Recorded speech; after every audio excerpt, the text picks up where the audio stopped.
Good morning, students. Today I'll explain the nutrition in human beings. Yesterday, as I told you that all human beings are heterotrophic organisms.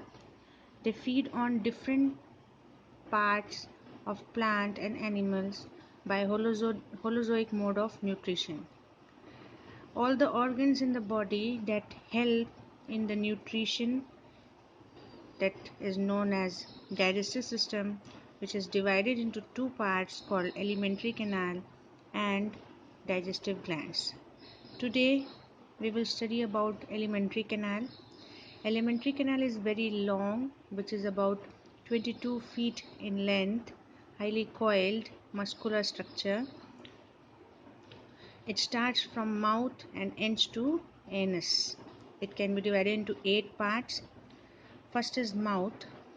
Mouth is the passage for ingestion of food. It is the uppermost opening of human digestive system. It is guarded by the two soft movable lips and bordered by upper and lower jaw. It helps in sipping and sucking liquid and taking the food. Next, teeth. Teeth is the hardest bony structure which is partially embedded in socket, that is thecodon, modified into different types of teeth for biting, tearing, etc. That is called heterodon. Developed twice, first milk teeth and later permanent teeth, that is diaphodont. An adult human has 32 teeth. There are 4 types: incisor, canines, premolar and molar. The dental formula is 2123. It is in adult. This is the structure of human digestive system. This is the structure of buccal cavity. This is the structure of liver. And then we will study about incisor. Incisor have cutting edge. They have biting function. Next, canine. These are mostly pointed, non-functional in human being and helps in tearing. Next is premolar. Broad teeth with large cusp. It is the grinding teeth, therefore it helps in chewing and grinding. Molars same as premolar. 4 molars are called wisdom teeth. Now next, buccal cavity. Buccal cavity is a large space bounded by the palate, below the throat and on the side of jaws. Throat support the muscular tongue which forms the floor of this cavity, and the tongue bears taste buds. Next, pharynx. It is about 12 centimeter long. It is funnel shaped behind soft palate where food channel and air channel cross each other. It serves a passage way for food from buccal cavity to esophagus. Gullet is the opening of esophagus. Glottis is the opening of trachea, which is guarded by a muscular flap called epiglottis, which closes the glottis while swallowing to avoid the entry of food into windpipe. Next is esophagus. It is long, straight, muscular tube which is about 25 centimeter long. It serves to carry food from pharynx to stomach. The wall of esophagus is highly muscular. It exhibits a peristaltic movement, that is contraction and expansion of movement of walls, so the partially digested food is pushed forward in that track. Only mucus glands are present in the wall of esophagus which produce mucus to moisten and lubricate the lining of the tube. The digestive glands are absent in esophagus. Now next, stomach. Stomach, it is the elongated J-shaped muscular sac.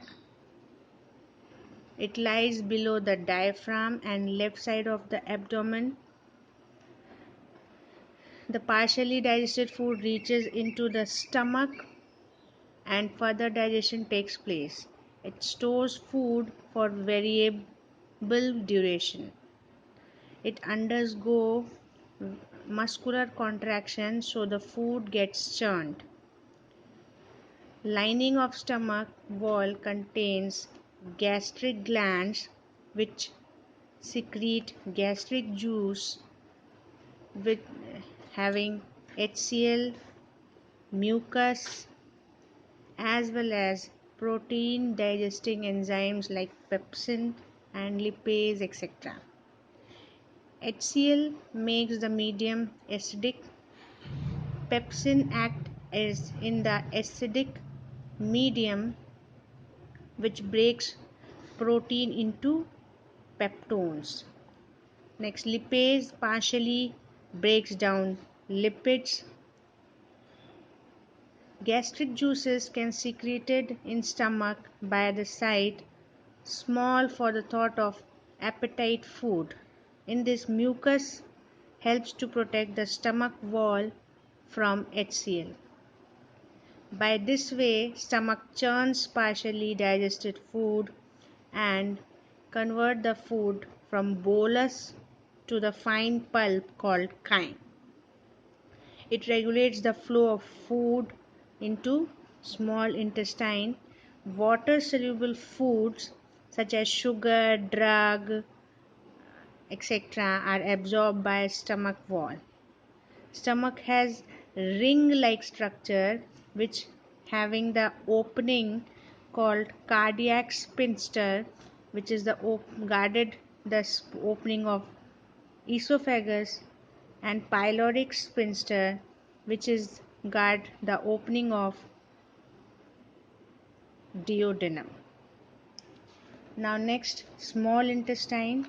The small intestine is about 6 meter long and 2.5 centimeter in diameter. It is the longest part of alimentary canal.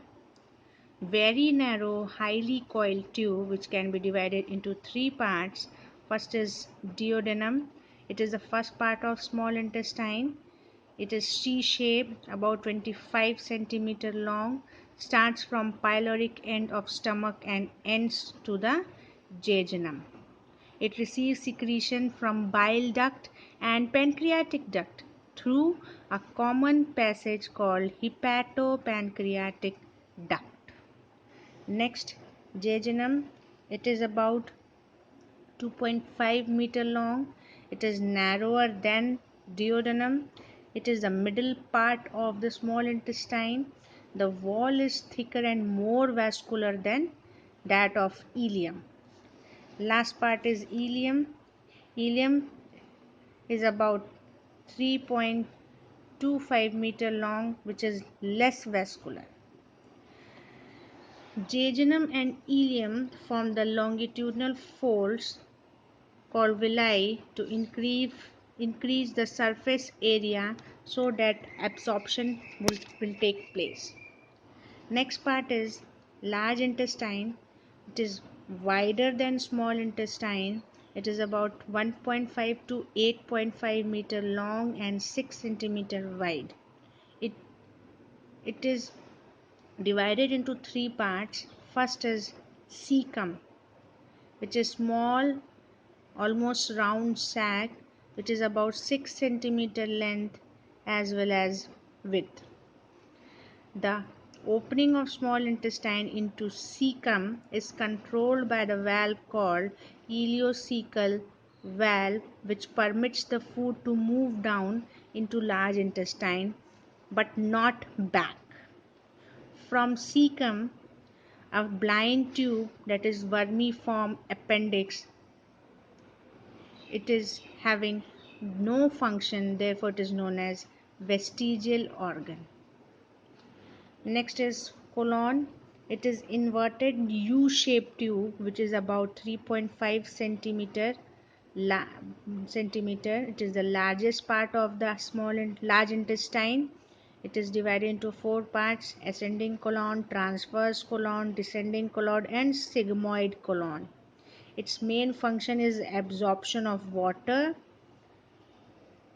and the storage of the fecal matter.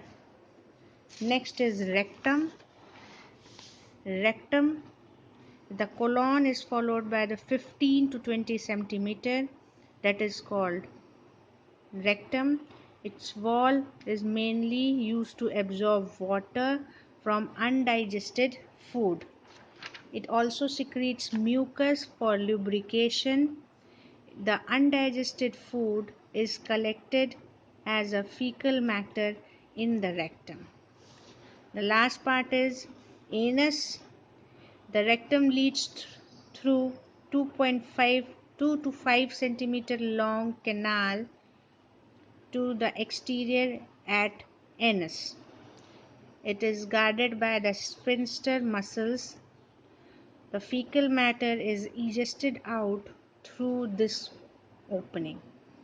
That's all for the alimentary canal.